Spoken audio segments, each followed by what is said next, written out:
Welcome to Aakash GS classes. दोस्तों, Aakash GS classes में आपका स्वागत है।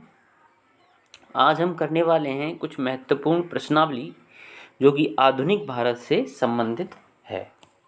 ठीक है, तो प्रारंभ करते हैं हम आधुनिक भारत की महत्वपूर्ण प्रश्नावली। तो प्रश्न संख्या 1 देखते हैं और प्रश्न संख्या 1 कह रहा है कि कौन यूरोपीय व्यापारी सर्वप्रथम भारत आया। यानी यूरोपीय व्यापारियों में से इनमें से कौन प्रथम भारत आए। ऑप्शंस इस प्रकार हैं। सबसे पहले अंग्रेज आए, कि पुर्तगाली आए, कि डच आए जिनको हॉलैंड्स भी कहते हैं, कि फ्रांसीसी आए। तो आपने जैसे पढ़ा होगा कि सन 1498 ईस्वी में कौन आए थे? वास्को डी गामा कालीकट बंदरगाह जो कि केरल में है। कहाँ पर है? केरल में है। प्रथम बार आए थे। ठीक है, यही तो पढ़ा है आपने। तो जो वास्को डी गामा हैं वो कहाँ के थे? पुर्तगाली थे। तो कौन यूरोपीय व्यापारी सर्वप्रथम भारत में आए? इसका जो सही उत्तर है वो है पोर्तुगीज। यानी पुर्तगाली पहले भारत में आए थे। और इनके आने का क्रम कुछ इस प्रकार है कि सबसे पहले जो कोलंबस थे, कुछ एक्स्ट्रा फैक्ट मैं बता दूं। जो कोलंबस जो है वे निकले भारत की खोज में। किसकी खोज में निकले? भारत की खोज में निकले। चूँकि वे भारत की खोज में निकले और ये यूरोप है। वे यूरोप से सीधे कहाँ पहुँचे? अमेरिका पहुँच गए। कहाँ पहुँच गए? अमेरिका पहुँच गए। इस तरह उन्होंने अमेरिका की खोज की सन 1492 ईस्वी में। ठीक है, वो इस दिशा में ना जाकर इस दिशा में आ गए। ठीक है, पूर्वी दिशा में ना जाकर पश्चिमी दिशा में चले गए यूरोप से। अब यूरोप से ही हमारे कौन आए थे? वास्को डी गामा आए थे। उन्होंने समुद्री मार्ग अपनाया और वे कालीकट बंदरगाह सन 1498 ईस्वी में पहुँचे। तो वे एक क्या थे? पुर्तगाली थे। ठीक है, इसी क्रम में मैं आपको बता दूं, यहाँ से प्रश्न एक और आता है कि सबसे पहले कौन आए थे। जैसा कि मैंने अभी बताया, सबसे पहले पुर्तगाली आए, क्योंकि वास्को डी गामा एक पुर्तगाली थे। तो सबसे पहले भारत में आने वाले यूरोपीय थे पोर्तुगीज। और दूसरे, ये क्रम है, आपको याद करना है। दूसरे आए डच, अंग्रेज नहीं आए, याद रखना आप। डच आए, दूसरे आए डच।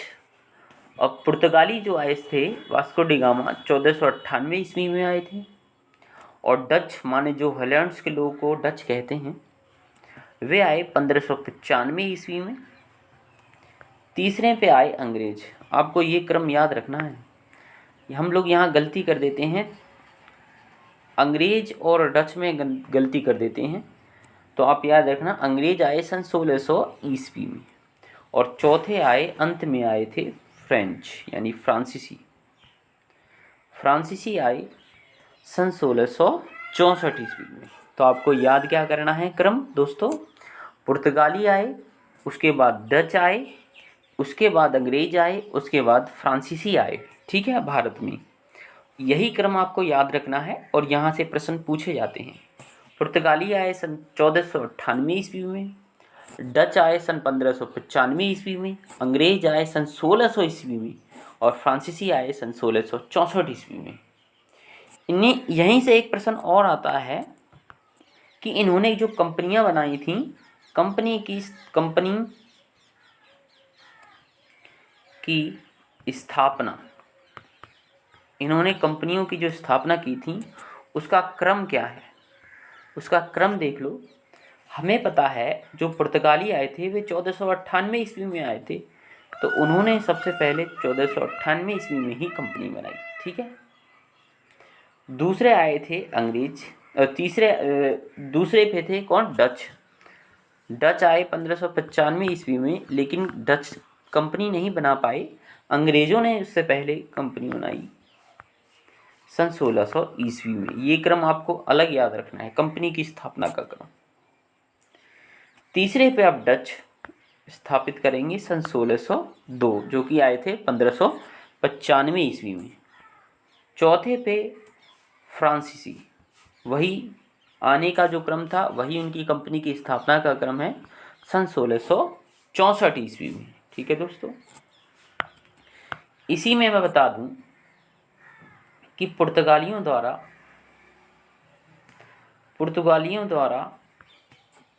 सॉरी दोस्तों, यहाँ देख लेते हैं। पुर्तगालियों द्वारा जो कंपनी बनाई गई थी वो आपको बतानी है। ऑप्शंस मैं बता देता हूँ। क्या कालीकट में उन्होंने अपनी कंपनी बनाई थी? सबसे पहले कालीकट में बनाई थी, या मसूलीपट्टम में बनाई थी, या मसूलीपट्टम में बनाई थी? ये आपको कमेंट बॉक्स में बताना है। इसी क्रम में मैं आपको बता दूं, एक प्रश्न बहुत ही महत्वपूर्ण प्रश्न आता है कि अंग्रेजों द्वारा स्थापित जो फैक्ट्री है वो कहाँ बनाई गई? तो मैं बताऊं, ये भारत है, ठीक है। अंग्रेजों द्वारा जो प्रथम फैक्ट्री बनाई गई थी वो 1608 ईस्वी में सूरत में बनाई गई थी। अब यहाँ कन्फ्यूजन एक होता है कि यहाँ पर एक प्रश्न और आता है कि सूरत में कि मसूलीपट्टम में। यहाँ कन्फ्यूजन होता है सूरत में कि मसूलीपट्टम में।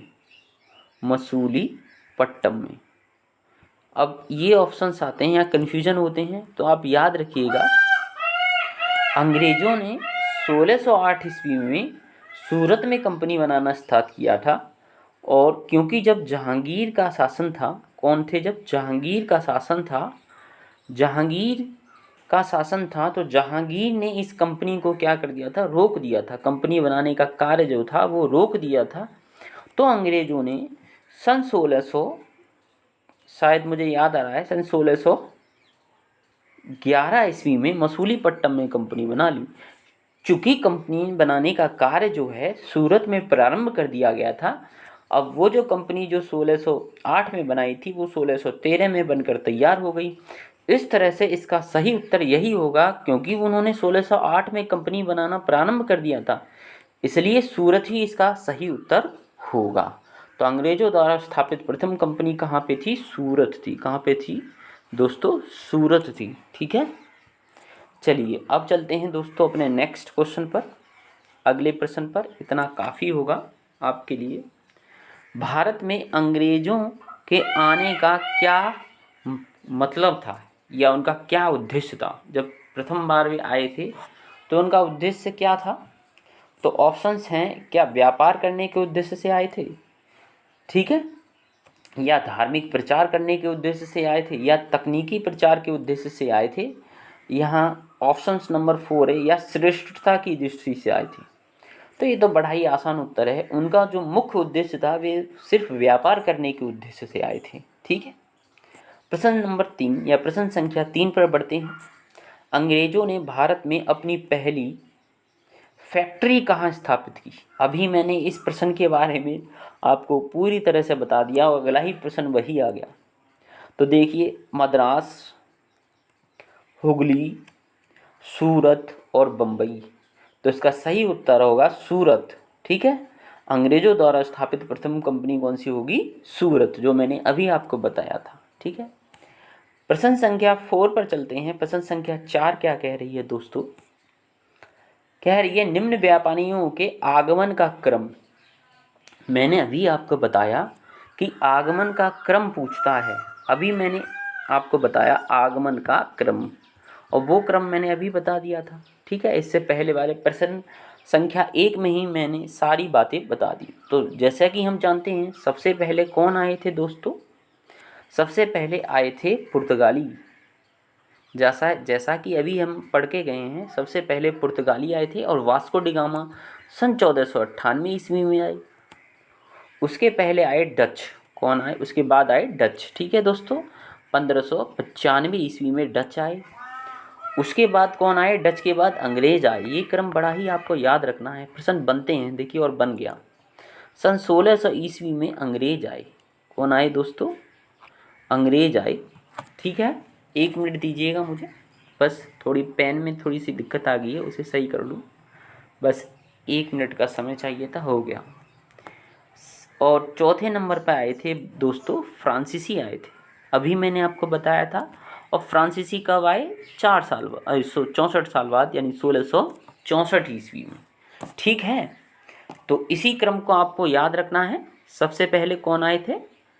आपको पुर्तगाली याद रखनी है। पुर्तगाली यात्री सबसे पहले आए, जिसमें वास्को डी गामा आए थे।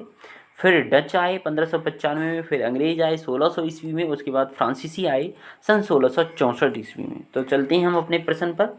निम्न क्या कह रहा है? निम्न में व्यापारियों का क्रम बताइए। तो क्या बताइए? सबसे पहले डच आए? नहीं, हमने क्या पढ़ा अभी? सबसे पहले पुर्तगाली आए। तो पहले 2 नंबर खोजिए इसमें, ये डी में 2 है सिर्फ। सबसे पहले पुर्तगाली आए, उसके बाद डच आए, ये रहा 1। उसके बाद अंग्रेज आए, तीसरा ये रहा, और उसके बाद आए फ्रांसीसी। इस तरह से अगर आप पढ़ेंगे तो चीज़ें बड़ी आसान हो जाएंगी और आपको रटने की आवश्यकता नहीं पड़ेगी। प्रश्न संख्या 5 पर चलते हैं दोस्तों। तो प्रश्न संख्या 5 क्या कह रही है? वास्को डी गामा कालीकट बंदरगाह किस वर्ष पहुंचा था? अरे, अभी मैंने सब कुछ तो बता दिया। इस प्रश्न का कोई मतलब ही नहीं बनता है। आप समझिए कि अगर हम ठीक से पढ़ें तो कितने सारे जो प्रश्न हैं वो सही तरह से क्या होते हैं, क्लियर होते हैं। तो वास्को डी गामा सबको पता है 1498 में कालीकट बंदरगाह आए थे। और जब वहाँ के राजा कौन थे? जमोरिन थे। कौन थे? जमोरिन। जमोरिन, ये याद रखना है आपको, जमोरिन। जमोरिन राजा कौन थे? जमोरिन थे। ठीक है। प्रश्न संख्या 6 है, सन 1690 में कलकत्ता की स्थापना किसने की थी? बताइए। ऑप्शन है आपके पास, कोलवर्ट ने, जॉब चारनाक ने, क्लाइव ने, कि डुप्ले ने। तो इसका सही उत्तर होगा जॉब चारनाक ने सन 1690 ईस्वी में कलकत्ता की स्थापना की थी। ठीक है दोस्तों। प्रश्न संख्या 7 है, वांडीवास। बहुत ही इंपॉर्टेंट क्वेश्चन है दोस्तों ये। वांडीवास की लड़ाई अंग्रेजों के साथ किसके संबंध के लिए महत्वपूर्ण है? बहुत इंपॉर्टेंट क्वेश्चन है वांडीवास का युद्ध। तो वांडीवास की लड़ाई किसके बीच हुई थी? अंग्रेजों और, बताइए, अंग्रेजों और फ्रांसीसियों के बीच हुई थी। वांडीवास की लड़ाई कब हुई थी? किसके बीच हुई थी? अंग्रेजों और फ्रांसीसियों के बीच हुई थी वांडीवास की लड़ाई। ठीक है दोस्तों। प्रश्न संख्या 8 पर चलते हैं। औरंगजेब का उत्तराधिकारी हुआ। बताइए, औरंगजेब का उत्तराधिकारी निम्न में से कौन है? तो ऑप्शंस या विकल्प इस प्रकार हैं, बहादुर शाह 1, जहांदार शाह, रोशन अख्तर और बहादुर शाह 2। तो औरंगजेब का उत्तराधिकारी हुआ बहादुर शाह 1। बहादुर शाह 1 ये थे औरंगजेब के उत्तराधिकारी। ठीक है। और एक और प्रश्न आता है, अंतिम मुगल बादशाह। अंतिम मुगल, अच्छे रेलवे में भी आया है, अंतिम मुगल बादशाह। हर एक एग्ज़ाम में आता रहता है ये, एसएससी से लेकर रेलवे तक ये प्रश्न जो है रिपीट होता रहता है कि अंतिम मुगल बादशाह था बहादुर शाह।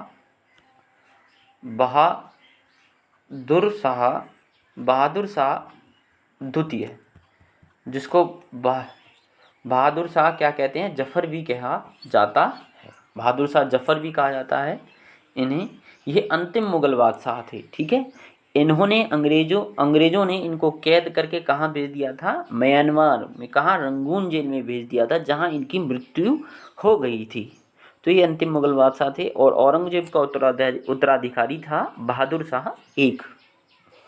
प्रश्न संख्या 9, फर्रुखसियर का फरमान से किसने सहूलियत पाई? फर्रुखसियर के फरमान से किसने सहूलियत पाई? तो फर्रुखसियर के फरमान से किसने सहूलियत पाई? विकल्प हैं मुगल भूमि बंदोबस्त में, दिल्ली में मराठा शासन में, बंगाल में अंग्रेजी व्यापार या दक्षिण में फ्रांसीसी प्रभाव की स्थापना में। तो फर्रुखसियर के फरमान से किसने सहूलियत पाई? बंगाल में जो अंग्रेजी व्यापार था उन्हें सहूलियत प्राप्त हो गई। किसके फरमान से? जो फर्रुखसियर था मुगल शासक, उसकी वजह से जो बंगाल में अंग्रेजी व्यापार था उन लोगों को सहूलियत प्राप्त हो गई, माने सुविधाएं प्राप्त हो गई। ठीक है। प्रश्न संख्या 10 है, नादिर शाह का दिल्ली पर अधिकार हुआ। जो नादिर शाह था उसने दिल्ली पर कब अधिकार किया? तो सन 1739 ईस्वी में नादिर शाह ने दिल्ली पर अधिकार किया। ठीक है। प्रश्न संख्या 11 है, किस संधि से बंगाल में द्वैध शासन लागू किया गया? तो ऑप्शंस है अमृतसर की संधि, बहुत ही ये प्रचलित प्रश्न है और इम्पोर्टेंट प्रश्न है, लाहौर की संधि, सूरत की संधि, इलाहाबाद की संधि। तो ये बड़ा ही प्रचलित प्रश्न है। तो किस संधि से बंगाल में द्वैध शासन की व्यवस्था हुई? तो इलाहाबाद की संधि से बंगाल में द्वैध शासन की व्यवस्था हुई। प्रश्न संख्या 12, प्लासी के युद्ध के बाद किसे बंगाल का नवाब बनाया गया? बताइए, प्लासी के युद्ध के बाद किसे बंगाल का नवाब बनाया गया? तो सिराजुद्दौला को बनाया गया, कि मीर कासिम को बनाया गया, कि मीर जफ़र को बनाया गया, कि शाह आलम को बनाया गया? तो इसका सही उत्तर था प्लासी के युद्ध के बाद मीर जाफ़र को जो है बंगाल का क्या बनाया गया? नवाब बनाया गया। मीर जाफ़र इसका क्या है? राइट आंसर है। प्रश्न संख्या 13 देखते हैं, बक्सर का युद्ध 1764 ईस्वी में के विजेता कौन थे? बक्सर के युद्ध जो कि 1764 ईस्वी में लड़ा गया था, बक्सर का युद्ध जो कि सन 1764 ईस्वी में लड़ा गया था, इसमें कौन विजेता हुए? ऑप्शंस इस प्रकार हैं, बताइए, सोच लीजिए। क्लाइव, की हेक्टर मुनरो, स्टुअर्ट की मीडोज। तो इसको सबको पता है कि इसके जो विजेता थे वो थे हेक्टर मुनरो। बड़ा ही प्रसिद्ध युद्ध है बक्सर का युद्ध, जो कि सन 1764 ईस्वी में लड़ा गया था और इसमें विजेता थे हेक्टर मुनरो। Hector Munro. ठीक है दोस्तों, अंतिम प्रश्न, निम्न में से किसने इलाहाबाद की संधि सन 1765 में भाग लिया? बताइए, निम्न में से किसने इलाहाबाद की संधि सन 1765 ईस्वी में भाग लिया? अगर आपको पता हो तो जो प्लासी का युद्ध था, बक्सर का जो युद्ध था, प्लासी का नहीं दोस्तों, जो बक्सर का युद्ध था, बक्सर का जो युद्ध था वो लड़ा गया सन 1764 ईस्वी में और बक्सर के युद्ध में शाह आलम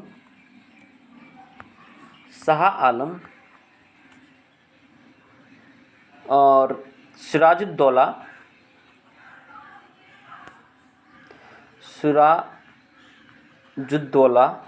जो कि बंगाल के नवाब थे, इन्होंने भाग लिया। अब इन्होंने ही क्या की? संधि की। ठीक है। तो अब 1765 में एक संधि होगी जिसको कहते हैं हम इलाहाबाद की संधि। क्या कहते हैं? इलाहाबाद की संधि। इलाहाबाद की संधि जो कि हुई थी सन 1765 में। इसमें किस किसने भाग लिया?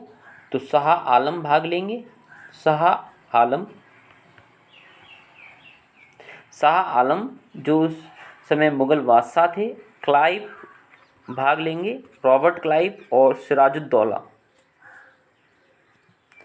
सिराजुद्दौला बंगाल के नवाब थे, ये भाग लेंगे। ठीक है। बक्सर के युद्ध के बाद इलाहाबाद की संधि हुई सन 1765 ईस्वी में, जिसमें शाह आलम, रॉबर्ट क्लाइव और सिराजुद्दौला ने भाग लिया। ठीक है। तो यहाँ ये प्रश्न पूरे हुए। आप बताइएगा कि ये श्रृंखला आपको कैसी लगी। धन्यवाद दोस्तों।